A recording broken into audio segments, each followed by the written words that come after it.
ओम नमो भगवते वासुदेवाय। श्री राधा कृष्णाभ्यम नमः। श्रीमद् भगवद महापुराण प्रथम स्कंद चौथा अध्याय। महर्षि व्यास का असंतोष। भगवान विष्णु अवतार श्री कृष्ण की जय। माता शक्ति स्वरूपा राधा रानी की जय।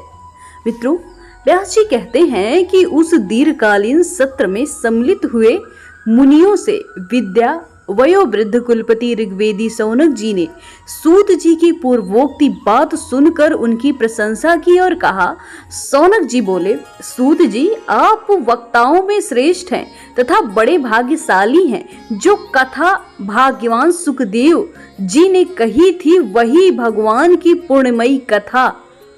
कृपा करके आप हमें सुनाइए, वो कथा किस युग में, किस स्थान पर और किस कारण से हुई थी। मुनिवर, श्री कृष्ण द्वैपायन ने किसकी प्रेरणा से इस परम हंसों की संहिता का निर्माण किया था। उनके पुत्र सुखदेव जी बड़े योगी, समदर्शी, भेदभाव रहित, संसार निद्रा से जगे एवं निरंतर एकमात्र परमात्माओं में स्थिर रहते हैं। वे छिपे रहने के कारण मूढ़ से प्रतीत होते हैं। व्यास जी जब संन्यास के लिए वन की ओर जाते हुए अपने पुत्र का पीछा कर रहे थे, उस समय जल में स्नान करने वाली स्त्रियों ने नंगे सुखदेव को देखकर तो वस्त्र धारण नहीं किया, परंतु वस्त्र पहने हुए व्यास जी को देखकर लज्जा से कपड़े पहन लिए थे। इस आश्चर्य को देखकर जब व्यास जी ने उन स्त्रियों से उसका कारण पूछा, तब उन्होंने उत्तर दिया कि आपकी दृष्टि तो अभी भी स्त्री पुरुष का भेद बना हुआ है, परंतु आपके पुत्र की शुद्ध दृष्टि में ये कोई भेद नहीं है। कुरु जंगल देश में पहुंचकर हस्तिनापुर में वे पागल, गूंगे तथा जड़ के समान विचरते होंगे। नगर वासियों ने उन्हें कैसे पहचाना? पांडव नंदन राजर्षि परीक्षित का इस मौनी सुखदेव जी के साथ संवाद कैसे हुआ, जिसमें ये भगवत संहिता कही गई है। महाभाग श्री सुखदेव जी तो गृहस्थ के घरों के तीर्थ स्वरूप बना देने के लिए इतनी ही देर उनके दरवाजे पे रहते हैं जितनी देर में एक गाय दुही जाती है। सूत जी, हमने सुना है कि अभिमन्यु नंदन परीक्षित भगवान के बड़े प्रेमी भक्त थे। उनके अत्यंत आश्चर्यमय जन्म और कर्मों का वर्णन कीजिए। वे तो पांडव वंश के गौरव बढ़ाने वाले सम्राट थे। वे भला किस कारण से साम्राज्य लक्ष्मी का त्याग करके गंगा तट पर मृत्यु पर्यंत अनशन व्रत करने के लिए बैठे थे। शत्रुगण अपने भले के लिए बहुत सारा धन लाकर उनके चरण रखने की चौकी को नमस्कार करते थे। वे एक वीर युवक थे। उन्होंने उस दुस्तराज लक्ष्मी को अपने प्राणों के साथ भला क्यों त्याग देने की इच्छा की? जिन्होंने लोगों का जीवन भगवान के आश्रित होता है, वे संसार के परम कल्याण, अभ्युदय और समृद्धि के लिए जीवन धारण करते हैं। उनमें उनका अपना कोई स्वार्थ नहीं होता। उनका शरीर तो दूसरों के हित के लिए होता है। उन्होंने विरक्त होकर उसका परित्याग क्यों किया? वेदवाणी को छोड़कर अन्य समस्त शास्त्रों के आप पारदर्शी विद्वान हैं। सूत जी, इसलिए इस समय जो कुछ हमने आपसे पूछा वो सब कृपा करके हमसे कहिए। सूत जी ने कहा, इस वर्तमान चतुर्युगी के तीसरे युग द्वापर में महर्षि पराशर के द्वारा वसुकन्या सत्यवती के गर्भ से भगवान के कलावतार योगी राज व्यास जी का जन्म हुआ।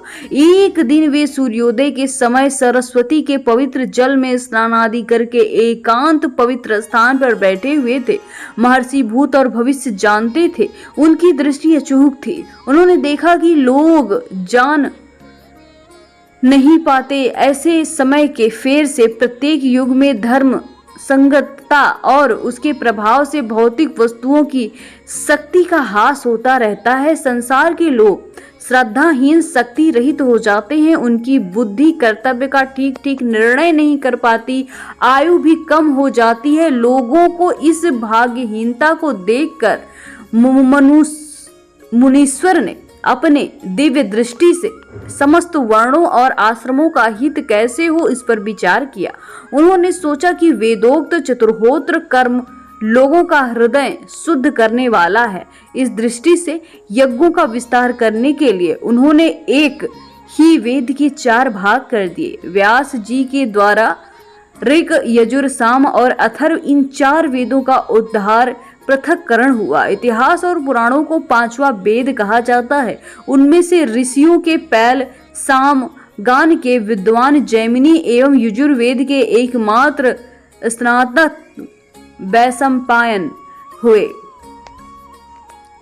अथर्ववेद में प्रवीण तरुणनंदन सुमंतु मुनि, इतिहास और पुराणों के स्नातक मेरे पिता रोमहर्षण थे। इस पूर्वोक्त ऋषियों ने अपनी अपनी शाखाओं और अनेक भागों में विभक्त कर दिया। इस प्रकार शिष्य प्रशिष्य और उनके शिष्यों द्वारा वेदों की बहुत सी शाखाएं बन गई। कम समझने वाले पुरुषों पर कृपा करके भगवान वेद व्यास ने इसलिए ऐसा विभाग कर दिया, जिन लोगों को स्मरण शक्ति नहीं है या कम है वे भी वेदों को धारण कर सकें। स्त्री, सूत, पतित, द्विजित या फिर द्विजाति तीनों ही वेद श्रवण के अधिकारी नहीं हैं, इसलिए वे कल्याणकारी शास्त्रों कर्म की आचरण में भूल कर बैठते हैं। अब इसके द्वारा उनका भी कल्याण हो जाए, ये सोचकर महामुनि व्यास जी ने बड़ी कृपा करके महाभारत इतिहास की रचना की। शौनकादि ऋषियों, यद्यपि व्यास जी इस प्रकार अपनी पूरी शक्ति से सदा सर्वदा प्राणियों के कल्याण में ही रहने लगे, तथापि उनके हृदय को संतोष नहीं हुआ। उनका मन कुछ खिन्न सा हो गया। सरस्वती नदी के पवित्र तट पर एकांत बैठकर धर्मवेत्ता व्यास जी मन ही मन विचार करते हुए इस प्रकार कहने लगे, मैंने निष्कपट भाव से ब्रह्मादि वेदों व्रतों का पालन करते हुए वेद गुरुजन अग्नियों का सम्मान किया और उनके आज्ञा का पालन किया।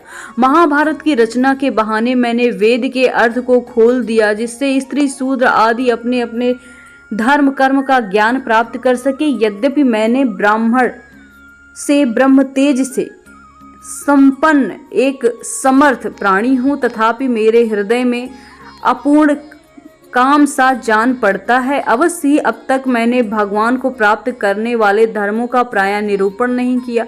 वे ही धर्म परमहंसों में प्रिय हैं और भगवान को भी प्रिय हैं। हो न हो मेरी अपूर्णता का कारण यही है। श्री कृष्ण द्वैपायन व्यास द्वारा अनेकों अपूर्ण सा मन जब खिन्न हो रहे थे, उस समय पूर्वोक्त आश्रम पर देवर्षि नारद जी आ पहुंचे। उन्हें आया देख व्यास जी तुरंत खड़े हो गए। उन्होंने देवताओं द्वारा सम्मानित देवर्षि नारद की विधिवत पूजा की। मित्रों, यहीं पर 4था अध्याय समाप्त होता है। बोलो वृंदावन बिहारी लाल की जय।